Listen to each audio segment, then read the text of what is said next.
In this first segment, I wanted to take a quick look at what the two Sanskrit epics are and why they've come to be such an important set of cultural monuments for India over the past 2,000 years.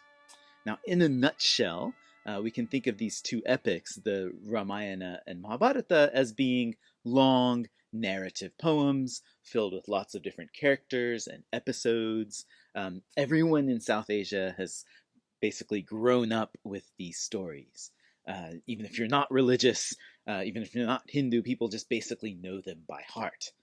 Both Sanskrit epics are composed in verse, in a very popular and easy to recite, easy to sing 16-syllable meter called shloka, which is a typical bardic meter of Sanskrit. It's kind of like the Sanskrit equivalent of iambic pentameter among the ancient Greeks, maybe. Anyway, the two epics, as we now have them, seem to belong to a kind of courtly culture of early India. In other words, they were probably composed in royal courts in North India during the time after the fall of the Mauryans at 185 BC and before the establishment of the Guptas in 300 CE. The common idea is that both stories were turning into a popular narrative tradition during this time, and then eventually got concretized and finalized in sort of fixed written manuscripts by the time of the reign of these imperial Guptas at 300 CE. The two epics are called the Ramayana and the Mahabharata. Ramayana is set at a time period earlier than the Mahabharata, but it's not so clear that it was composed earlier. They were probably actually both being composed more or less simultaneously at the same time. And sometimes it feels like the Mahabharata is responding to the Ramayana. Other times it feels like the Ramayana is responding to the Mahabharata. The Ramayana is actually much shorter. It's only 24,000 verses only. And in fact, the Mahabharata has a side story in which the Ramayana itself gets told to its heroes. The Ramayana is a classic memorable adventure tale. It's set in the golden age of the Dwapara Yuga, and it's about how Lord Rama, Prince of Ayodhya, successfully rescued his wife Sita from the demon Lord Ravana of Lanka. Right, all with the help of his loyal and dedicated younger brother Lakshmana and a trusty army of monkeys, including the powerful Hanuman. The Mahabharata, on the other hand, is a much larger, much more complicated story to tell. It's over 100,000 verses in length, 108,000 in fact. It's set at the onset of our Kali age, and in many ways, it's about our Kali age and how the chaos and crime that we're surrounded by came into being. The main story is about a massive fratricidal war. It starts with a struggle for power between two sets of rival cousins. One side are our heroes, the five Pandava brothers, along with their maternal cousin named Krishna. On the other side are their wicked and murderous paternal cousins, the Kauravas, who are intent on seizing control of the kingdom that they're actually supposed to be sharing with their cousins by any means necessary. The kingdom is called the land of the Kurus. And this is the same one that actually had popped up in our early Vedic period, if you remember. Now, because of the way that political alliances had formed leading up to this epic, the power struggle between these two sets of cousins turned into a bloody, all-out world war. It was a brutal one. Basically, all of the warriors in the world have to take part in it. They all basically die. Almost no one is left at the end. It's perhaps the greatest, largest, most detailed story of bloodshed and warfare ever told.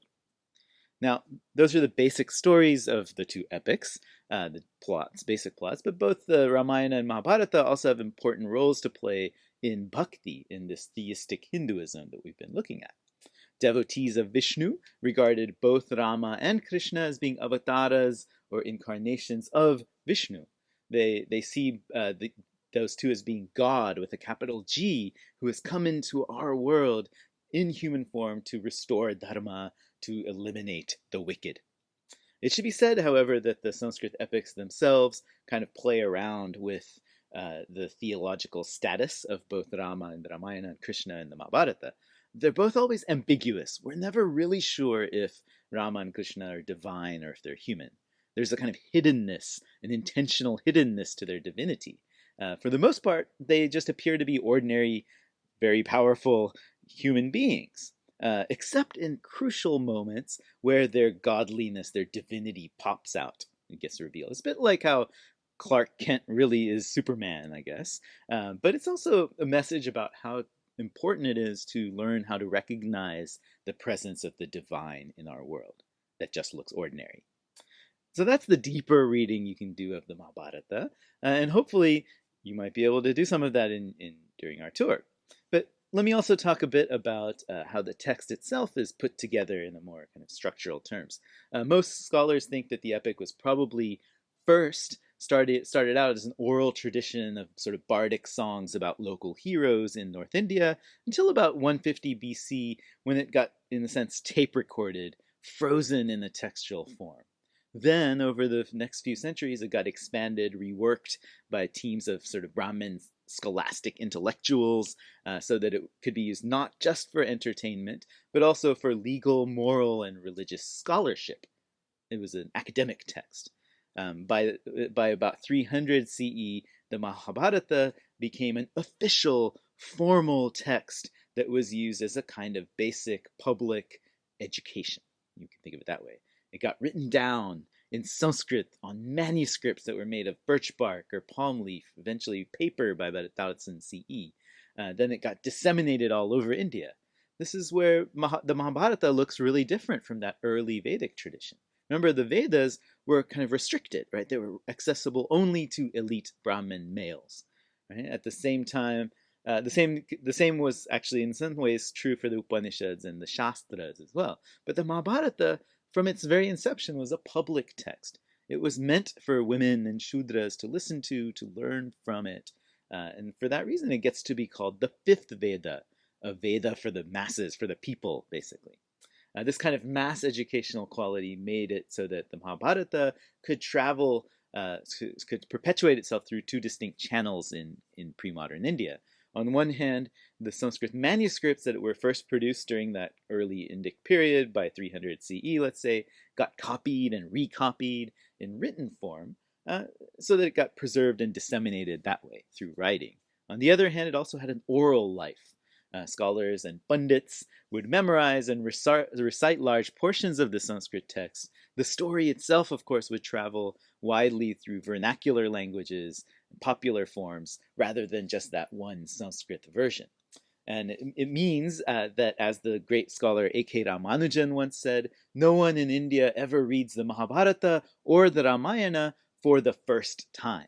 People are already familiar with it even when they're kids, whether through it's their grandparents and parents telling them sort of bedtime stories, or kind of play acting the scenes from the epics when they're playing with their friends, or through episodes performed at holidays, festivals, religious occasions, that kind of thing. This is an epic tradition, not just one particular story. Now, there's one natural question that maybe everyone has it, about the epics and their veracity. Was the Mahabharata a true story? Is it fact or is it fiction? It's kind of hard to say, and audiences are quite split, I would say, on the matter. I think we do have to admit that as we're reading it, much of the story does sound kind of unbelievable, with all kinds of seemingly fictional elements that are there, like magic weapons, unnatural births, heroes with superhuman strength and abilities who live for thousands of years, that kind of thing. It feels a lot like Marvel superhero movies, right, or TV shows that we can watch today. But at the same time, the epic contains figures who devotees regard as being God. So for true devotees, Rama and Krishna, devotees of Rama and Krishna, it's essential that the story has to be believed as being real. Also, the Mahabharata is coherently mapped onto the political geography of early India. It mentions a lot of names and incidents that find their mention also in the Vedas, like the Kuru kingdom, for example. So the landscape feels real.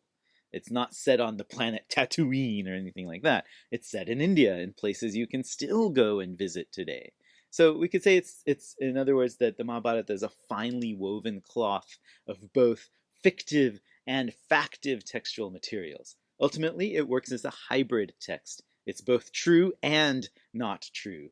There's no real easy way to separate the two, and maybe that's what makes it so great. Actually, there's the same kind of uncertainty about the authors of both epics. Valmiki for the Ramayana, Vyasa for the Mahabharata. Were they real authors, or were they just kind of placeholder names for a complex and evolving tradition of storytelling? The texts take a kind of hybrid fictive and factive approach to understanding their own authors, in fact. Both Valmiki and Vyasa are described as being ancient, long-lived, powerful sages or rishis. They live for centuries. They perform huge levels of ascetic practice and have their own superhuman abilities.